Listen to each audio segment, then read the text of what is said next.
Hello. Pull. Oh.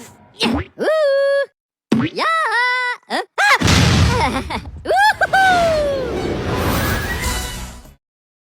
Our lesson for today is the structures of globalization.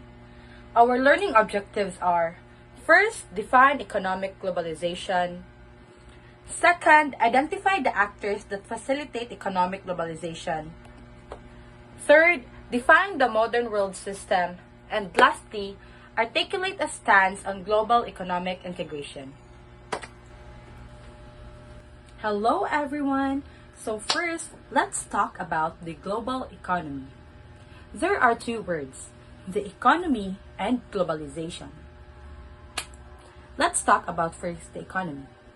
Economy is the basic foundation which should be given a primary importance. Because it is the foundation of any society. It means that without this economy, there will be no globalization. I know that everyone here already know what is economy and why is it important on everyone's life. But still, I will give you a short definition about it. Economics is the study of human activity, both an individual and national level. It is always the contention that if the economy is not stable, then the politics is not also stable. Economy influences the condition of the society as well as the politics. The economy and politics are deeply intertwined and can have a significant impact on each other. First, a stable economy is crucial for the stability of politics because it provides the necessary resources and conditions for a functioning government. Kung strong ang economy sa isa ka country, mag-generate ni siya og taxes which allows the government to fund public services, infrastructure development, and social welfare program. When the economy is stable, government have more resources to address the needs of the citizens, maintain law and order, and implement policies to promote social well-being. On the other hand, if unstable ang economy, makalid ni siya og political instability. Economic downturns, such as recessions of financial crisis, can result in job losses, income inequality, and a decline in living standards. According to Muhan 2009, economic globalization refers to the free movement of goods, capital, services, technology, and information. Exchanging goods and services is not new in the Philippines. Of course, we are known for importing rice from Thailand and Vietnam. Daghan na kaayo ta og kanang kalapit na country like friend country na para mag-import ka sa ilaha og lain na products or service. As what I have said, exchanging of goods and services is not new in the Philippines. Economic relationship was established then. For example, the gold spices of the Philippines was bartered for porcelains, silk, and perfumes. The opening of the Suez Canal in 1969 paved the way for European people to trade with the Asians, and lastly, the galleon trade. The ideology of mercantilism motivated countries to search for the islands that are rich in natural resources, particularly gold. According to mercantilism principle, the more gold the country has, in addition to what is really possessed, the more powerful the country is. Now, let's talk on the key players or the actor in globalization. There are many forces involved in the process of interconnecting more of the world politically, culturally, and economically. These factors are very influential in the outcome of globalization, which is focused on profits and on interest. One of these major players is the international organization. It promotes voluntarily cooperation and coordination between or among its members. This organization is categorized either intergovernmental or supranational organization. Now, let's differentiate the intergovernmental organization and the supranational organization. Let's talk first of the IGO. Intergovernmental organization is composed in nation states that promotes voluntarily cooperation and coordination among its members. However, the decisions and agreements reached are not enforceable. Members of IGO do not surrender any sovereignty to it. The example of intergovernmental organizations are the World Trade Organization, World Intellectual Property Organization, Asian Development Bank, International Seed Authority, World Wildlife Fund, World Health Organization, and the African Union. On the other hand, supranational organization, which is either global or regional, surrender their power in specific areas to the higher organization. This is an entity where member states form mutual benefits and the pursuit of shared goals. Decisions reached must be obeyed. There are often courts to determine when violations have occurred. The example of supranational organizations are United Nations, Organization of Economic Cooperation and Development, International Labor Organization, North American Free Trade Agreement, Association of Southeast Asian Nation, International Monetary Fund is the International Non-Governmental Organization or the INGO. INGO is not created by any international treaty or intergovernmental agreement and often focus on specific issues around the world. It also tries to help in alleviating the problems such as hunger, disease, illiteracy, and inequalities. It is also a non-for-profit voluntary association in which its projects are funded by philanthropies or through partial agreement funding. Lastly, INGO includes organizations which accept members designated by government authorities, provided that such membership does not interfere with the free expression of views of the organization. The example of international non-governmental organizations are World Educational and Cultural Organization, Amnesty International, International Committee of the Red Cross, Service Civil International, International Organization for Standardization, International Chamber of Commerce. Large manufacturing corporation is another major player which consists of multinationals and transnationals. The multinational corporation or the MNC, also known as global corporation. It is an entity that owns and controls productions of goods and services in one or more countries aside from their home country. It has international identity since they are belong to a particular home country where they are headquartered. In MNC, there is no coordinated product offering in each country, hence, it is more focused on adapting its products and service to each individual local market. The example of multinational corporations are the Ford Company. Ford Motor Company is an American multinational automobile manufacturer headquartered in Dearborn, Michigan, United States. Another example is the Procter & Gamble Company. It is an American multinational consumer goods corporation headquartered in Cincinnati, Ohio, founded in 1937 by William Procter and James Gamble.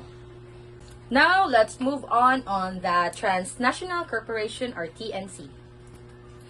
TNC is a commercial enterprise that operates substantial facilities that does business in more than one country. It is borderless, thus does not consider any particular country its national home. It is able to gain more interest on local markets since they maintain their own system. The example of this is the iPhone, McDonald's, and Nestle Corporation. It is noteworthy that a company which imports and exports product only with no investment outside of the home country is merely referred to as an international corporation. In other words, it has no foreign direct investment or FDI. The product or service it provides is made in its home country. It has no sales, staff, warehouses, or sales office abroad. Exotic retail shops are best examples of this kind of corporation. Now let's talk on the roles of multinational corporation in the economy. First, promotion of foreign investment. MNCs can bridge the gap between the requirements of foreign capital for increasing foreign investment in a certain country. Second, technology transfer. With the presence of MNCs in a country, transfer of high sophisticated technology are essential for raising productivity, especially in the developing countries, to be able to start new productive ventures requiring high technology. Third, promotion of experts. With broad connections everywhere throughout the world and delivering items effectively, and hence with lower cost, multinationals can assume a critical role in promoting experts of a nation where they contribute. Lastly, the investment of infrastructure. Multinational companies could be very well invest in infrastructure, such as power projects, modernization of telecommunication, airports and ports with their large control over financial resources and their superior ability to raise resources both globally and domestically. Yeah! Roles of transnational corporations in the economy. What is transnational corporation in the economy? Transnational corporations, also known as multinational corporations, are big companies that operate in multiple countries. They play a significant role in the economy by creating jobs, economic growth, and promoting international trade. Their influence on various types of integration processes is due to the concentration of control over such strategically important areas as finance, labor, technology, raw materials, components, supply, services, and sales. Transnational corporations use the factors of production in other countries, which also allows them to reduce the cost of production. Due to the uneven distribution of world resources and the international division of labor, each country has its share in the production and extraction of resources. The distribution of the world's 100 leading TNCs. As followed from the picture shown, most of the leading TNCs are located in North America. Then Europe and Asia are almost on equal footing, while Russian TNCs occupy only 3% of the list. This roughly corresponds to Russia's share of global GDP. In conclusion, transnational corporations are the result of processes occurring in the world economy, leading to the improvement of production relations and the expansion of geography of production. Modern world system is a historical approach that describes the last 5 centuries by a specific single, growing world system. The world system is not new. It has existed long before, in which the countries were bound together based on political and military domination. According to Immanuel Wallerstein, the modern world system is a social system that has boundaries, structures, member groups, rules of legitimation, and coherence. The life of the system is made up of the conflicting forces that hold it together by tension and tear it apart as each group seeks internally to remold it to its advantage. He contributed to our understanding of global economic and political structures and categorized these regions of the world into 4 according to their relative position within the world economy. They are as follows. The core is powerful, wealthy, and highly independent of outside control regions. The periphery are areas that lack strong central governments and are controlled by other states. Based on the world trade map here, you can see that the Philippines is also categorized as periphery region. The semi-periphery nations lie between the 2 extremes, the core and the periphery. Tensions can exist between the central and local governments. They always strive to get into a dominant position of the core state. India and Portugal are examples. The external areas are regions that maintain their economic systems. They manage to remain outside of the modern world economy. Internal trade is given significance by the countries of this region. Russia is well fitting in this case, where its power helped regulate the economy and limited foreign commercial influence. The pressure for incorporation into the world economy comes not from the nations being incorporated, but rather from the need of the world economy to expand its boundaries. The states must be strong enough to protect their economies from external threats while maintaining sovereignty and remaining part of the modern world system. A balance is important between the state power and the pressure brought by outside economic forces. Trade liberalization is the free flow of trade between countries around the world. The removal of the trade barriers such as tariffs and taxes on goods and services is being emphasized by this factor.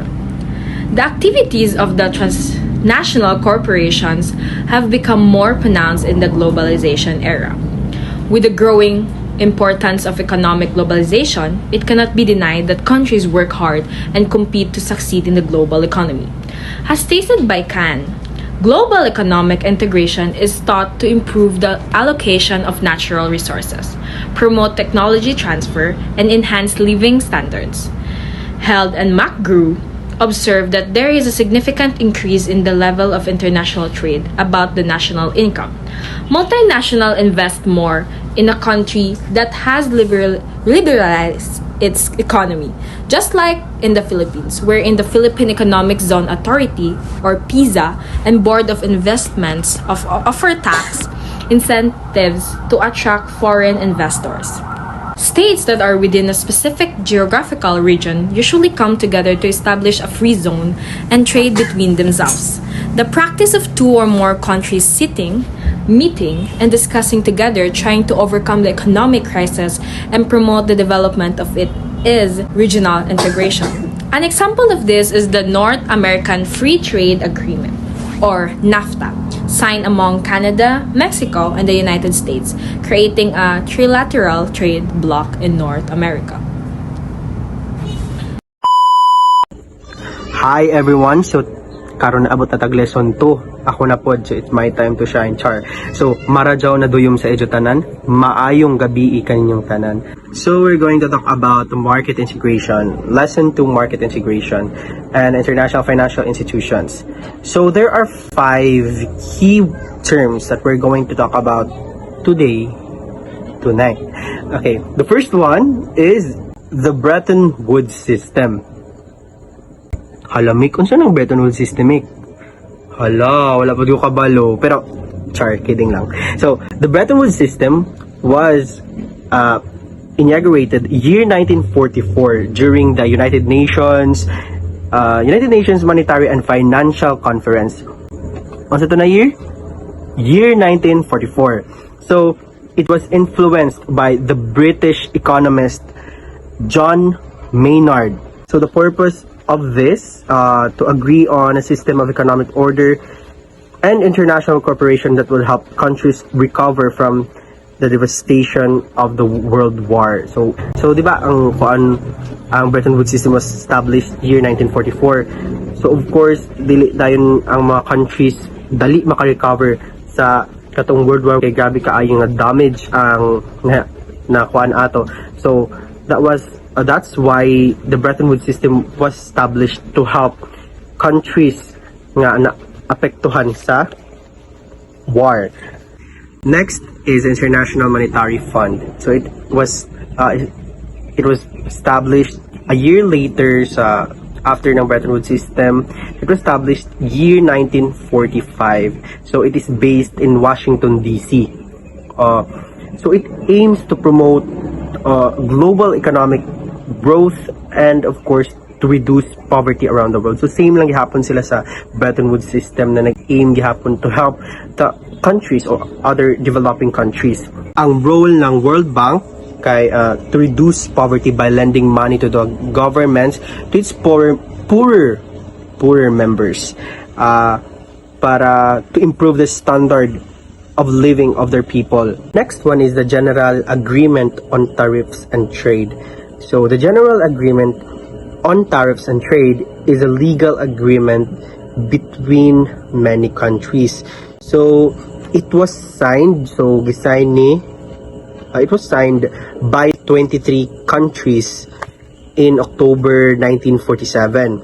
So gisign ni ng 23 countries after World War II, and it became a law on January 1, 1948. So ang purpose ng General Agreement on Tariffs and Trade is to reduce the barriers of international trade and to make international trade easier gihapon. So mao ni ang purpose ng General Agreement on Tariffs and Trade. So the last one is the World Trade Organization. So the World Trade Organization is a global organization made up of 164 member countries that deals with the rules of trade between nations. So ang purpose aning World Trade Organization is to ensure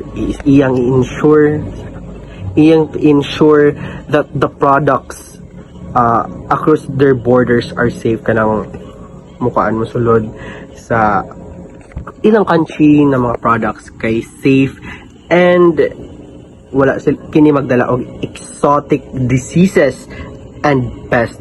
So helpful gihapon ang World Trade Organization sa tanan diri sa kalibutan to check or to ensure nga safe ang mga products nga mosulod sa ilang country.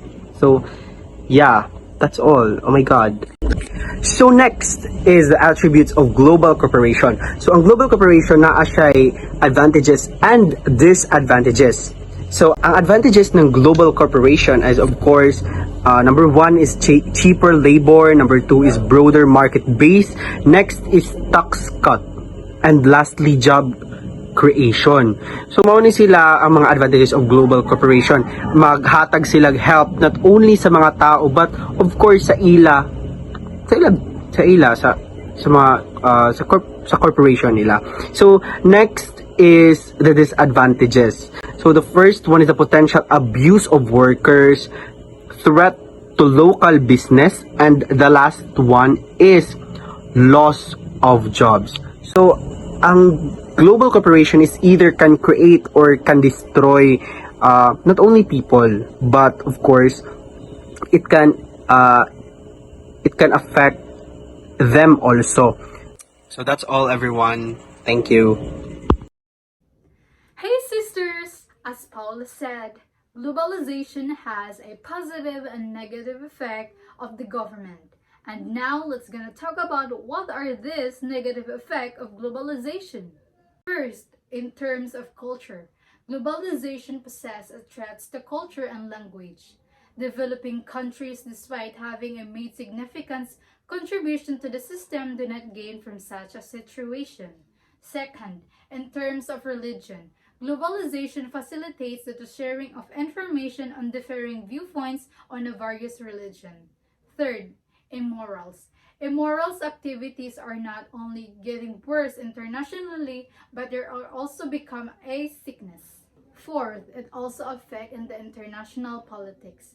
The demise of some of the countries such as the Soviet Union has followed the powerful countries such as the United States to seize and control the global system and the international relation.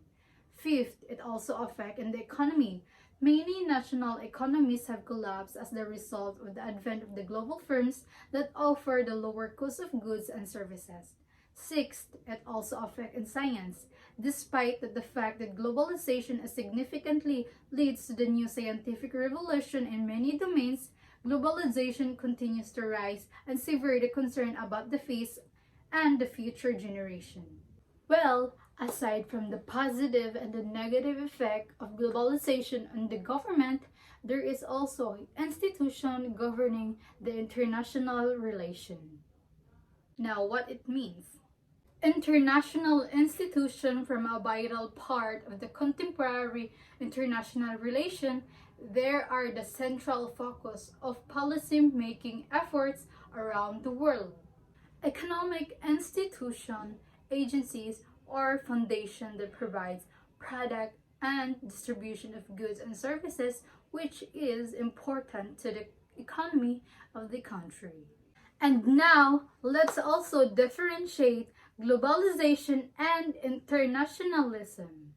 So, globalization, it means the connecting the economies of the world for the free trade and economic policies to integrate the world into a global village. While internationalism is a political and economic movement that encourages increased economic and political cooperation among the nation for the benefits of all.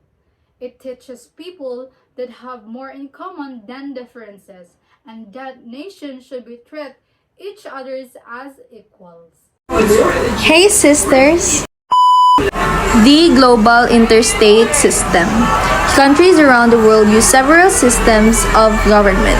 Based on their interest, political experts may have varying perspectives on a certain country.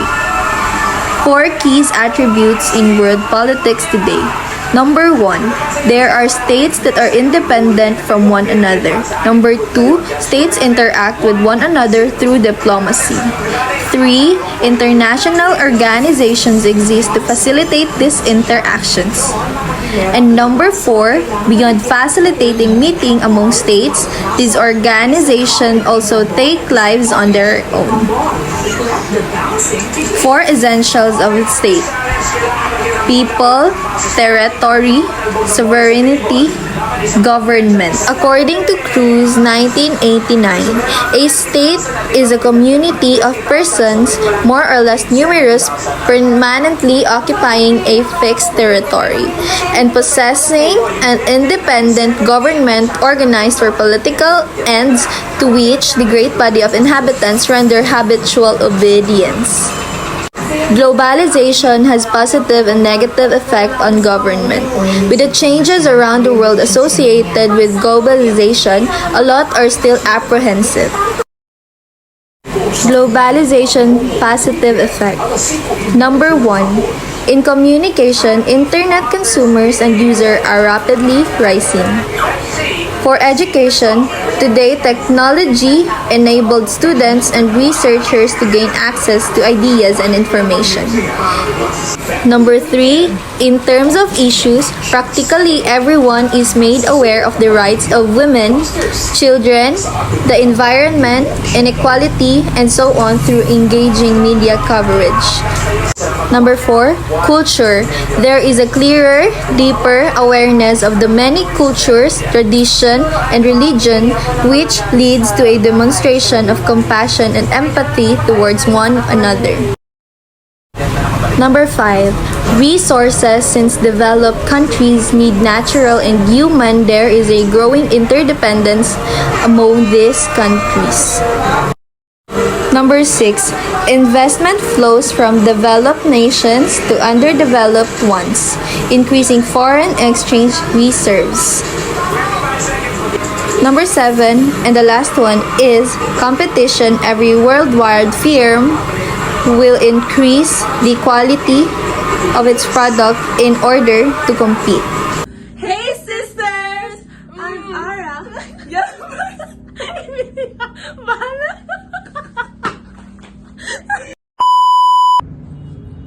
Hey sisters! So now we are going to be tackling all about the challenges of the global governance in the 21st century. So usually, Jude, ang United Nations always na ay gina-face na natural numerous problems and challenges.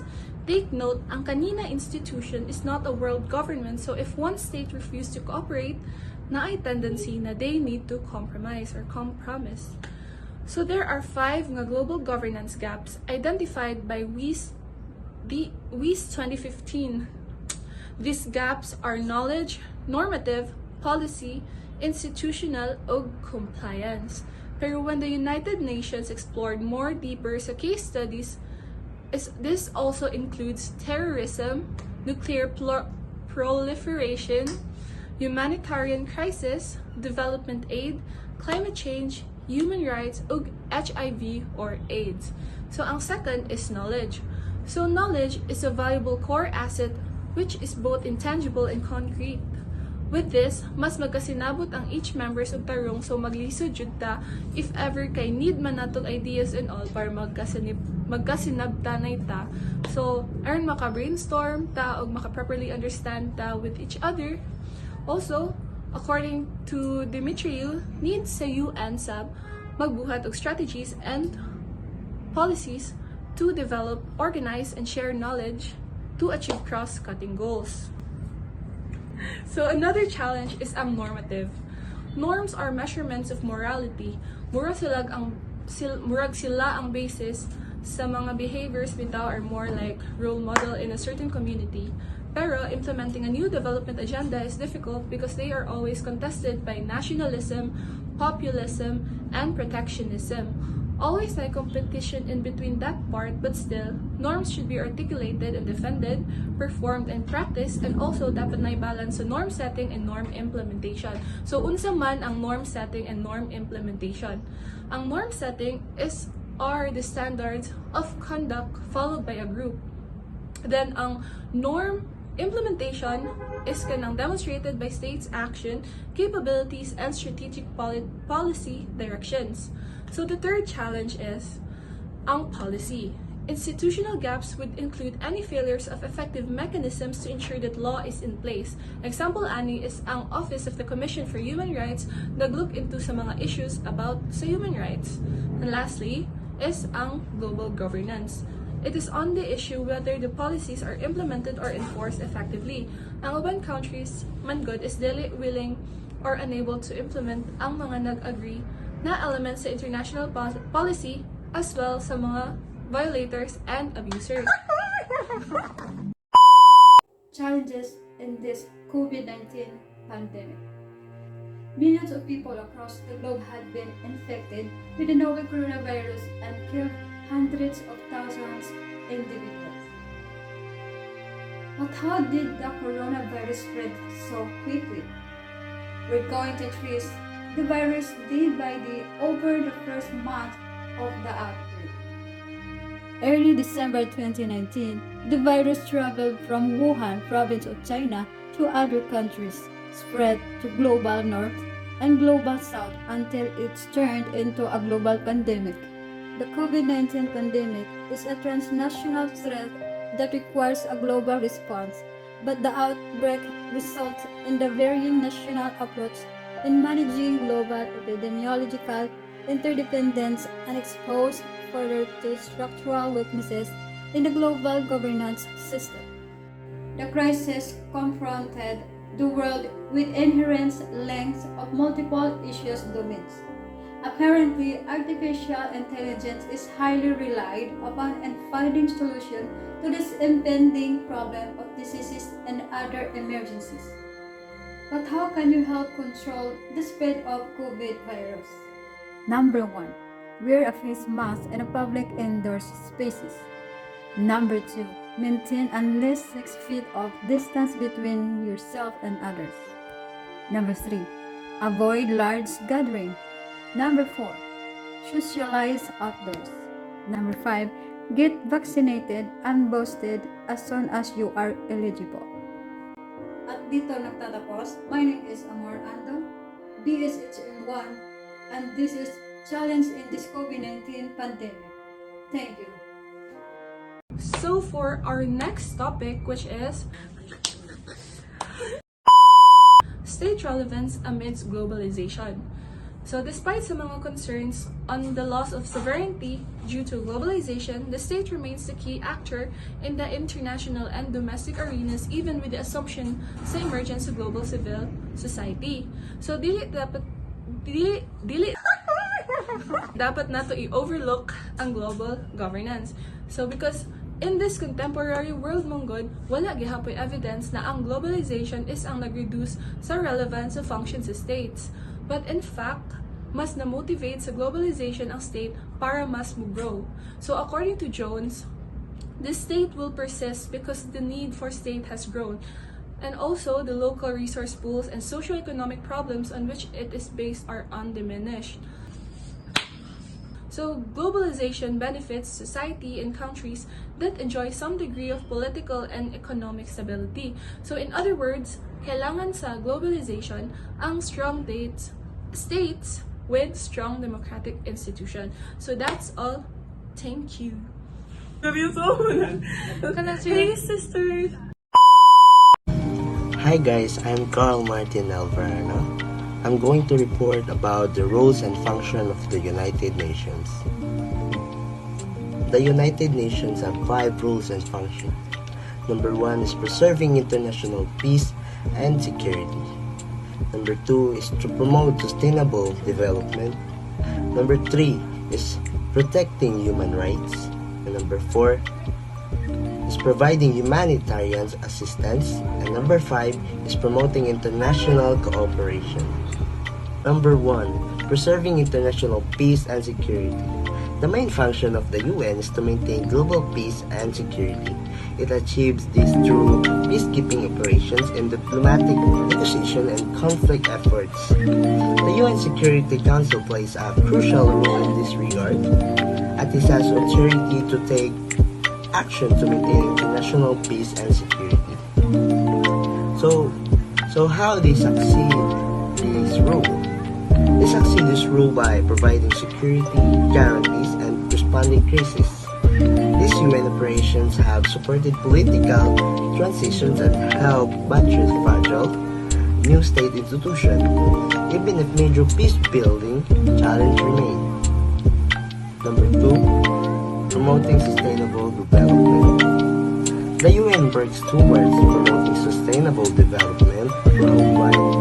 It sets goals and coordinates efforts to address global challenges such as poverty, hunger, climate change, and inequality.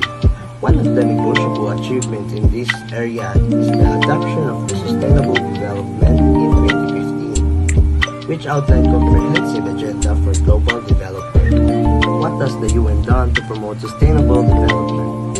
Recognizing the success of the Millennium Development Goals and the need of complete the job eradicating poverty, the UN adopted the mission's 2030 agenda for sustainable development, which includes ending poverty, zero hunger, good health and well-being, quality education, gender equality, clean water, and sanitation. Number 3, protecting human rights. The UN plays a critical role in promoting and protecting human rights. It established international standards and mechanisms to protect human rights and dignity in individuals. The UN Human Rights Councils, along with other human rights bodies, monitors human rights situations, conducts investigations, and provides recommendations. So what is human rights? Human rights are the basic rights and freedom that belongs to every person in the world. From birth until death, they apply regardless of where you are from, what you believe, or how you choose to live your life. And that's human rights. Number 4, providing humanitarian assistance. The UN provides humanitarian assistance in time of crisis, including natural disaster, conflict, and pandemics. It coordinates relief efforts, mobilizes resources, and support affected community. The United Nations agencies such as the United Nations Development Program and the World Food Program play vital roles in delivering aid and assistance. For example, if an earthquake strikes in a country, short-term humanitarian aid is needed. This includes the delivery of food and water, the provision of temporary shelter, as well as health and services. And number 5, promoting international cooperation. The UN serves a forum of international cooperations, enabling countries to come together, discuss the global challenges, and find collective solutions. It facilitates dialogue and negotiations among member states on various issues such as disarmament, trade, health, environmental protections. The General Assembly is comprised of all member states in the principal delivery body of the UN, providing a platform for discussion and decision making. International cooperation is essential to ensure support and progress in the development of coordinated global efforts on sustainable water and energy solutions, and to create awareness and disseminate knowledge on the advantage of such integrated approach. Once again, I'm Carl Martin Alvarado.